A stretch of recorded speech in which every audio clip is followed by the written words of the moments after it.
नमस्कार। अनुवाद अध्ययन एवं प्रशिक्षण विद्यापीठ इंदिरा गांधी राष्ट्रीय मुक्त विश्वविद्यालय की ओर से आपका हार्दिक स्वागत है। हमारे बीच विशिष्ट भारतीय कवि केदारनाथ सिंह जी उपस्थित हैं। हम चर्चा करेंगे कविता का अनुवाद। केदारनाथ सिंह जी भारतीय कविता के विशिष्ट हस्ताक्षर हैं और अनुवाद अध्ययन एवं प्रशिक्षण विद्यापीठ की ओर से प्रोफेसर अवधेश कुमार सिंह जी हमारे साथ मंच पर हैं। हम लोग केदार जी के व्यक्तित्व, कृतित्व और अनुवाद संबंधी विशिष्ट ज्ञान का लाभ विद्यार्थियों तक पहुंचाने का उपक्रम करेंगे। 7 जुलाई 1934 को उत्तर प्रदेश के बलिया जिले के चकिया में जन्मे केदारनाथ सिंह जी ने उच्च शिक्षा काशी हिंदू विश्वविद्यालय के साहित्यिक परिदृश्य में अर्जित की। गोरखपुर विश्वविद्यालय एवं जवाहरलाल नेहरू विश्वविद्यालय में इन्होंने अध्यापन एवं शोध निर्देशन किया। जेएनयू के भारतीय भाषा केंद्र के अध्यक्ष पद को सुशोभित करने के बाद वे वहीं से अवकाश ग्रहण किए। केदारनाथ सिंह का साहित्यिक जीवन तीसरा शतक के कवि के रूप में चर्चित और विशिष्ट रहा है, जिसके संपादक अज्ञेय थे। 1960 में प्रकाशित हुआ उनका संकलन अभी बिल्कुल अभी और उसके कुछ अंतराल के बाद जमीन पक रही है, फिर यहां से देखो और अकाल में सारस, बाघ, उत्तर कबीर और अन्य कविताएं, तलस्ताय और साइकिल और सृष्ट पर पहरा। आलोचना में भी इन्होंने महत्वपूर्ण योगदान किया है। कल्पना और छायावाद, आधुनिक हिंदी कविता में विधान, मेरे समय के शब्द, कब्रिस्तान में पंचायत और मेरे साक्षात्कार इनके संकलन हैं। इन्होंने भारतीय कविता का एक विशिष्ट चयन संपादित किया है ताना बाना शीर्षक से, और एक अन्य महत्वपूर्ण काव्य संकलन इन्होंने संपादित किया है समकालीन रूसी कविताएं। कविता दशक इनका तीसरा महत्वपूर्ण संकलन है। साखी और शब्द जैसी पत्रिकाओं के संपादक रहे हैं केदार जी। केदार जी की काव्य यात्रा के संदर्भ में सबसे पहले उनसे ही विनम्र अनुरोध करते हैं कि वे उस प्रस्थान बिंदु को पाठकों और दर्शकों तक संबोधित करें। काव्य यात्रा इतनी लंबी है, लगभग 60 वर्ष। पीछे पलट के देखता हूँ तो इतने तो हो ही गए। आपकी बात बिल्कुल सही है। आपका पहला संकलन छपा था तो वो शायद हम में से कई सालों की डेट ऑफ बर्थ रही होगी। तो इतना लंबा समय। कुछ मुख्य बिंदु जो आपको बात करूँगा मैं उसकी। मैं हूँ तो गांव का आदमी, पैदा गांव में हुआ और वहाँ से 2 चीज़ें लेके आया गांव से मैं। मेरे पिता राजनीति उससे जुड़े हुए थे। 42 के आंदोलन में उन्होंने भाग लिया था। 42 का जो सबसे बड़ा आंदोलन बलिया में घटित हुआ था, जो बड़ा चर्चित रहा, तो वो मैंने अपने बाल नेत्रों से देखा था। बच्चा था मैं। मेरा स्कूल, प्राइमरी स्कूल के पीछे वो सारी घटना हुई थी जो बहुत चर्चित हुई और जिसके कारण बागी बलिया कहा जाता बलिया को। तो एक तो वो जो पिताजी से संस्कार मिला था। राजनीति तो मैंने स्वीकार नहीं की, लेकिन राजनीतिक चेतना आदमी में होनी चाहिए, ये मैंने माना और प्रयास करता रहा कि वो अपने भीतर लगातार बनी रहे, विकसित होती रहे। दूसरा संस्कार जो गांव से लेकर आया था वो लोकगीतों का था। और वो ज़्यादातर हमारे गांव में जो छोटे लोग थे उनके लोकगीत मुझे आकृष्ट करते। छोटे, कोई छोटा नहीं होता है जी, ये शब्द बहुत मुहावरे में चल रहा है, इसलिए मैंने इस्तेमाल कर लिया। सब यानी समान अधिकार संपन्न नागरिक हैं, लेकिन समाज का जो एक खास तरह का ढांचा हमारे यहाँ है, उसमें जिनको हम निचले पायदान पर पाते हैं वो आर्थिक कारणों से और दूसरे बहुत सारे कारण, सामाजिक कारण हैं, उनके लोकगीत अलग अलग थे। सारी जातियां जिस तरह की थी, उनके लोकगीत उनमें एक भिन्नता थी जो आकृष्ट करती थी। सुनता रहता था मैं उनकी धुनें, उनकी लय, उनके गीत, ये सब मेरे मन में रचे बसे थे। और मेरा एक सौभाग्य था कि बड़ी छोटी उम्र में मैं बनारस आ गया मेरा ख्याल है कि मैं उस समय रहा हूँगा 15-16 वर्ष का। तो गांव छूट गया मुझसे और बनारस स्कूल में पढ़ने आया। तो एक वहाँ का चर्चित स्कूल था जिसमें यानी उसकी प्रसिद्धि के बारे में इतना बताऊं कि वहाँ से एक प्रधानमंत्री पैदा हुए, वीपी सिंह वहीं पढ़ते थे। वीपी सिंह वहाँ थे, जब मैं गया तो वीपी सिंह पढ़ रहे थे। मैं छोटा तो बहुत था, वीपी सिंह हमसे बड़े थे बहुत, वो विद्यार्थी थे। अर्जुन सिंह नाम के नेता हो गए, वो भी वहीं पढ़ते थे। तो कई सारे लोग थे जो, वो लंबी लिस्ट है। UP college UP college. वहाँ एक साहित्यिक माहौल था और उसने मुझे बहुत भीतर से समृद्ध किया।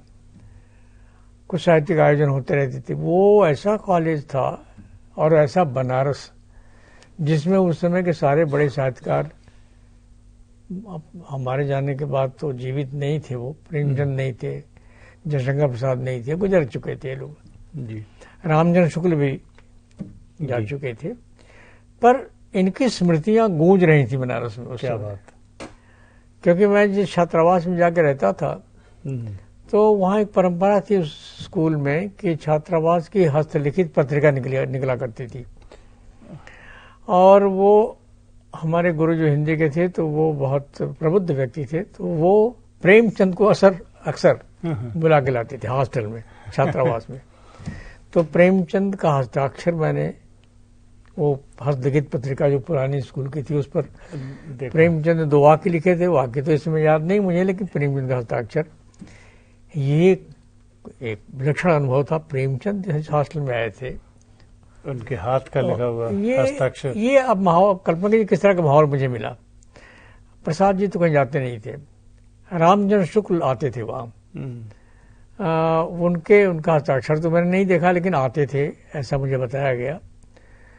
बाद के लोगों में अनेक लोग, अज्ञेय को पहली बार मैंने वहीं स्कूल में देखा और वो समय ठीक याद मुझे नहीं आया, लेकिन 50 से पहले की बात है, सन 50 से पहले की बात। अज्ञेय से परिचय तो मेरा बाद में हुआ, लेकिन देखा पहले था। हाँ, एक सौभाग्य मेरा, और वो बहुत बड़ा सौभाग्य कहूँगा, कि निराला को देखा मैंने वहाँ। सुना भी। और काव्य पाठ कैसे करना चाहिए ये तो कोई निराला से सीखे।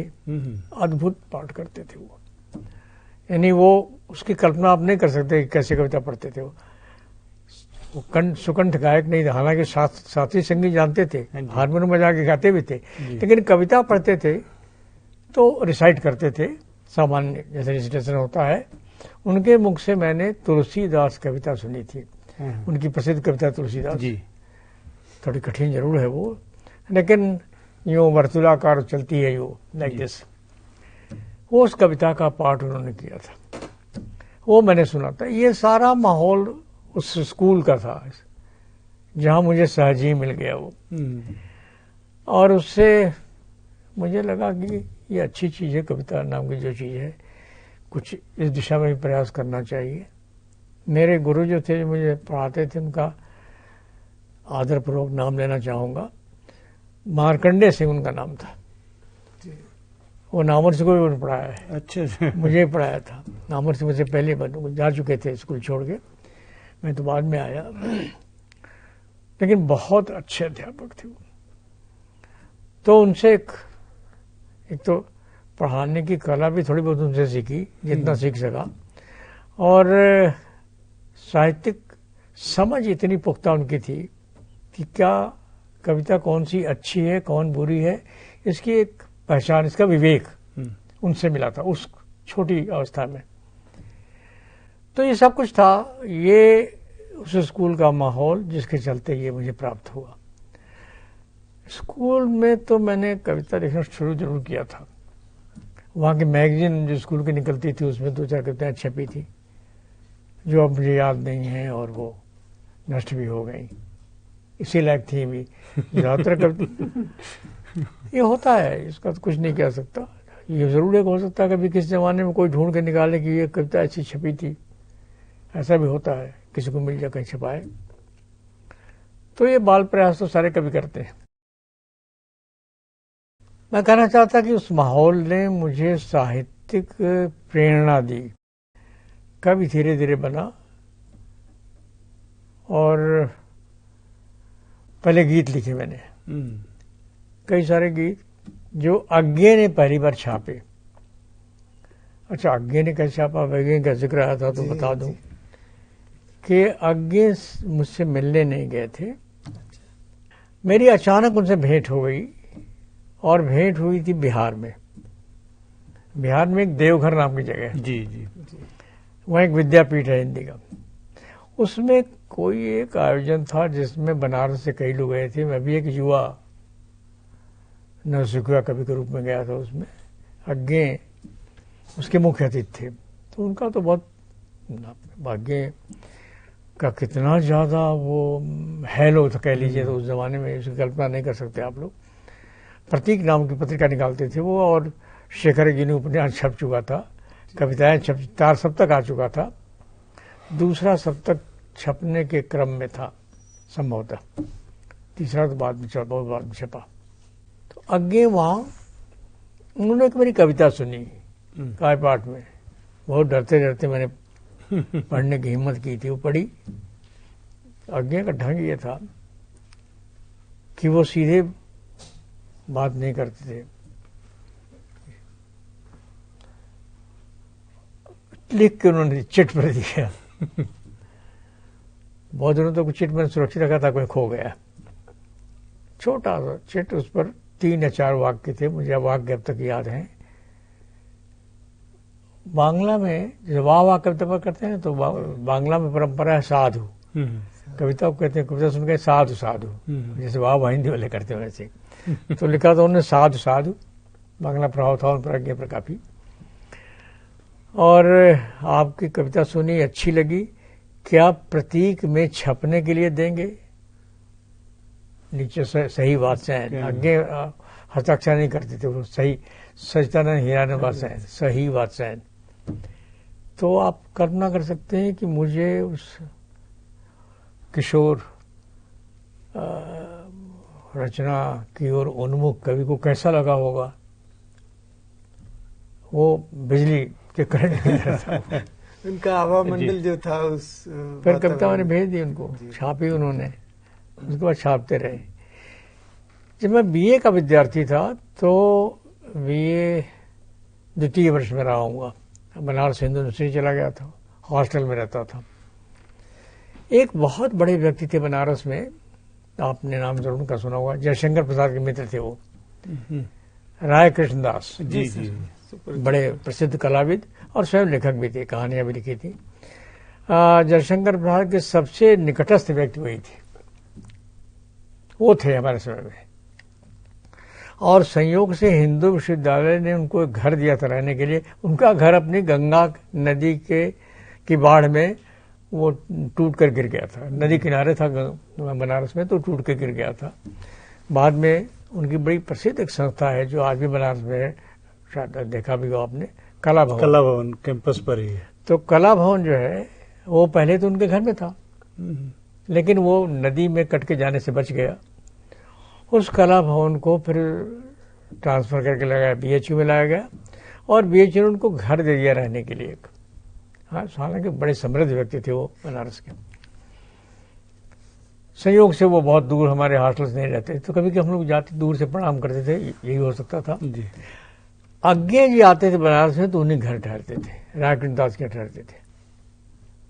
तो वहाँ आके ठहरे थे और मुझे सूचना दी, तो मैं मिलने गया था, वो मुझसे मिलने नहीं आए थे। सूचना उन्होंने भिजवाई किसी के माध्यम से और मुझसे कहा कि कुछ कविताएं आपकी देखना चाहता हूँ। अज्ञे का यानी वो इतनी गोपनीयता बरतते थे, इसे कल्पना नहीं कर सकते आप जी। और बड़े चुप्पा बोलते बात हैं। बहरहाल उन्होंने बुलाया और कविताएं मांगी, कविताएं मैंने दे दी उनको जो भी मेरे पास उसमें थी।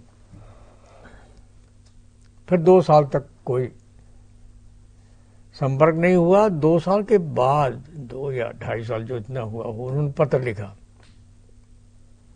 कि आपसे कविताएं मैंने ली थी और तब तो नहीं बताया, अब बता रहा हूं कि इनको 3रा सप्तक में मैं लेना चाहता हूं। क्या बात है।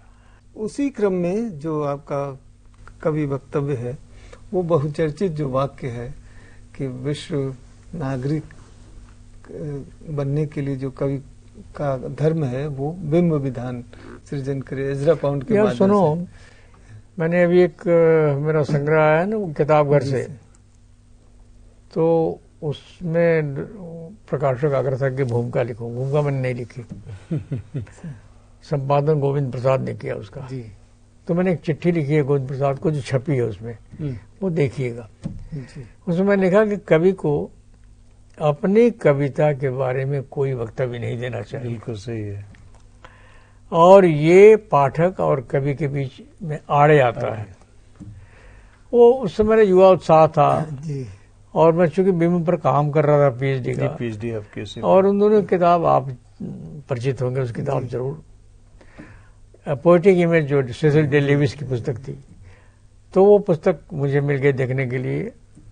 तो बिंब पर उनकी किताब मुझे अच्छी लगी थी उस समय। बिंब पर बहुत सारा लिखा गया, लेकिन कवि स्वयं थे, किताब अच्छी थी। वो पढ़ा था ताजा मैंने, तो उसका प्रभाव मेरे मन पर था। और जब तीसरा सप्तक अपना वक्तव्य लिख रहा था, तो उसी संदर्भ के चलते ये वाक्य उसमें मैंने लिखा था कि मैं कविता में बिंब पर ध्यान देता हूँ।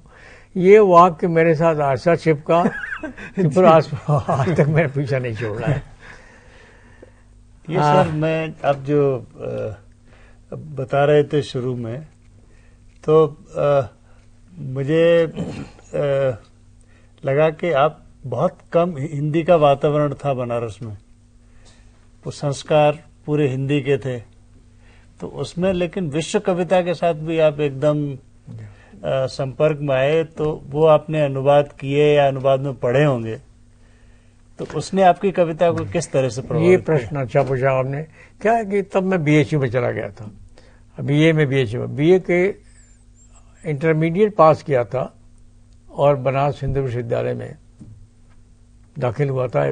बिरला हॉस्टल में रहता शुरू में, तो वहाँ एक बहुत प्रसिद्ध दुकान थी किताबों की, जो अप टू डेट सबसे लेटेस्ट जो किताबें आती थी वहाँ मिल जाती थी। वहीं मुझे पाल एलुआर, अकेले पाल एलुआर की पुस्तक, फ्रेंच कविता के अनुवाद की कोई पुस्तक थी, उसमें पाल एलुआर भी थे, रेने शाह भी थे, लुई आरागा थे, कई कवि थे। तो वहाँ पाल एलुआर की कविता मैंने, वो एक युवा कवि का जो रिएक्शन हो सकता है, क्योंकि रास्ता खोजता हर आदमी। हिंदी कविता जो थी वो पीरियड था जब भी रास्ता खोज रही थी, नई कविता बन रही थी। तो मुझे लगा कि ये संग्रह तो बहुत, लिबर्टी कविता पर मेरा ध्यान गया। तो मैंने कहा रही तो लिबर्टी, हम लोग नए नए आजाद हुए थे तो एक तो लिबर्टी का अपना एक संदर्भ था जी, वो, और इतनी सादगी में लगभग लिरिकल फॉर्म जैसा, बार बार एक बर्डन ऑफ सॉन्ग की तरह, वो जो तुम्हारा नाम लिखता हूँ, तुम्हारा नाम लिखता हूँ, वो टेक्निक मुझे अच्छी लगी और बड़ी सहज सरल जैसी दिखी। अनुवाद में पढ़ा था, मैं फ्रेंच नहीं जानता, और कोशिश की कि मैं उसका हिंदी में अनुवाद करूं। और वो एक पत्रिका में, उस समय की पत्रिका में, बनारस की एक पत्रिका हमारी पीढ़ी नाम की पत्रिका निकलती थी, उसमें छपा था वो। मैं मानता हूं कि उससे मुझे कविता की एक नई चेतना मिली, पाल एलुआर की उस कविता के अनुवाद से। अनुवाद किस तरह आदमी के जीवन में एक बहुत बड़ा कारक अनुवाद बड़ी प्रेरणा का स्रोत बनता है। केदार जी के साथ ये बातचीत बड़ी प्रभावशाली रही। समय की सीमा को ध्यान में रखते हुए मैं विवश हूँ कि इस पर चर्चा को यहीं संपन्न करने की अनुमति लूं। मैं प्रोफेसर अवधेश कुमार सिंह जी का भी आभारी हूं, जिन्होंने अपना बहुमूल्य समय अर्पित किया। आप सभी का धन्यवाद।